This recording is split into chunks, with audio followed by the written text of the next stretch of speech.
Hey, what's up guys, it's Fish here and welcome back to another epic custom map mod. Today we are taking a look at, obviously if you can't tell, Minas Tirith, and I think this map looks bloody amazing. As well as that, I think the modder has done a really good job at making it into a functioning fortress. A lot of these mods and these map mods end up looking really cool, but they just don't really work like as being an actual fortress, and the gameplay is kind of a bit dull because of it. However, from looking around this map, I think this would make for a really fun and interesting battle, which I will 100% be doing maybe next week sometime. Unfortunately, I don't have time to do it this weekend as I am obviously busy doing Bretonian stuff. However, I will 100% be doing a battle on this map sometime next week. And if you guys, there'll be a link in the description. One of the main reasons I'm doing this kind of little map highlight is to show you guys what this map looks like, so that you guys know that it exists and can go play on it.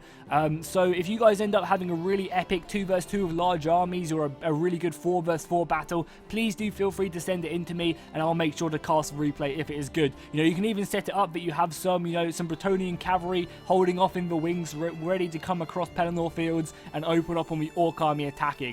So let's take a look at the fortress, and hopefully you guys can go over and enjoy the map itself after the video is done. So as I said, I feel like the mod has done a really good job of actually creating a functioning battlefield. One, he's made these walls actually look really nice. I feel like, obviously, if you guys don't know, Terry doesn't allow you to make siege battles. So because of that, you have to go ahead and make kind of like land battles, which are kind of like siege battles. And I feel like he's done a good job at kind of doing these walls. There's a few pathways up. This is all terrain, which you can make your way up onto the actual wall. This does mean that you can't use siege equipment, which is a real shame. It'd be really cool if you could push some rams or push some siege towers up to the walls and fight over the walls that way. Unfortunately, that's not the case, but I feel like he still made it possible that you can maybe put trebuchets along these walls or something like that and still make it feel very Minas Tirith-y.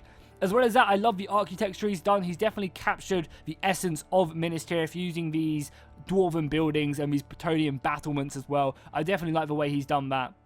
So on either side, the way up to actually make it to the next layer, I believe, is on the far left of this fortress. Yeah, it's on the far left of Minas Tirith. There's a nice little ramp all the way up, which you can fight over and make your way up to the second layer of the city, which is very cool. This very much reminds me of the Third Age map, which you can get in, obviously, Third Age. We've got paths through here which you can make your way through. Unfortunately, for some reason, CA still doesn't fix up a bog where you can't move your camera through these holes. But again, you just keep on going around, making your way up the city, again through these paths, and again, just more and more of these tunnels through the city itself, and you keep on making your way up to the final layer, or the second from last layer, or third from last layer. God, this is such a big fortress, but I mean, it does look glorious if we make our way across. And then finally, on the second from last layer, it just keeps on getting smaller and smaller as well. So the battles, as you make your way up the fortress, will just be even crazier and crazier as we finally make our way up to the final layer, which is up here, and you make your way through there,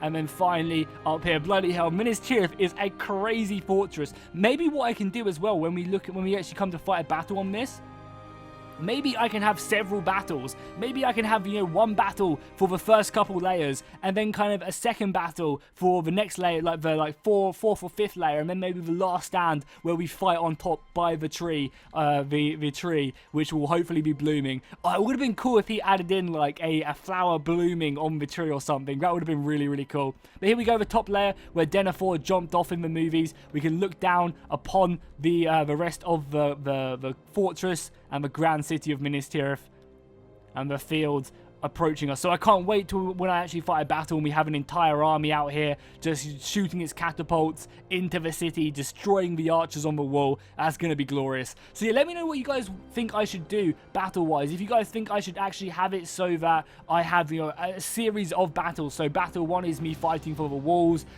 battle 2 is me fighting for the inner layers, and maybe battle 3 is where we fight here, and maybe that's when we have the cavalry turn up, and there could be like an army of Arachnorks instead of Mumakil outside the fortress. That'd be really cool. So if we go up here, we have the throne room, I guess this is supposed to be, and then this is obviously where the tombs are, the crypts where Faramir was being burnt. So this is a really cool map. I think he's done a really good job, and I think this will make for a really interesting battlefield as well. We've got several layers, several walls, loads of defensive positions. So yeah, I think I'm definitely like thinking about it. I think it'll be really cool if we do have a series of battles on this. If you do think that's a good idea, please do let me know by dropping a like and comment down below. And as well as that, we never even looked at the gate as well. I feel like he's done the gate pretty nicely as well by having these fortifications come out of the actual gate itself. Unfortunately, we don't have the blessed gate, which only the fire imbued battering ram of Sauron could actually destroy down the gate. And again, as we come in, like, it just looks even more spectacular from the ground level as well on the first layer. Does really look good, and I think he has done a good job of actually bringing life to the fortress as well by adding in all these houses. I would love to see more like carts and markets everywhere, you know, just adding more and more life to the actual fortress itself. And also, if you could do more of this as well, adding in houses actually into the walls themselves, that'd be pretty cool. I'm not sure if that's going to be possible, but actually adding in just more windows and stuff into the fortress would be really, really cool. But overall, this is a solid map, and probably one of the best maps I have seen. And this was probably one of the ones I was waiting for the most. So if you did enjoy this and like the idea of me doing the series battles where we fight kind of several battles on this, and they kind of all just resemble day 1, day 2, and then maybe on the 3rd day we have the cavalry turning up or something, would be really cool. So just let me know. Hopefully you guys enjoyed this. See you guys next time, and fish out.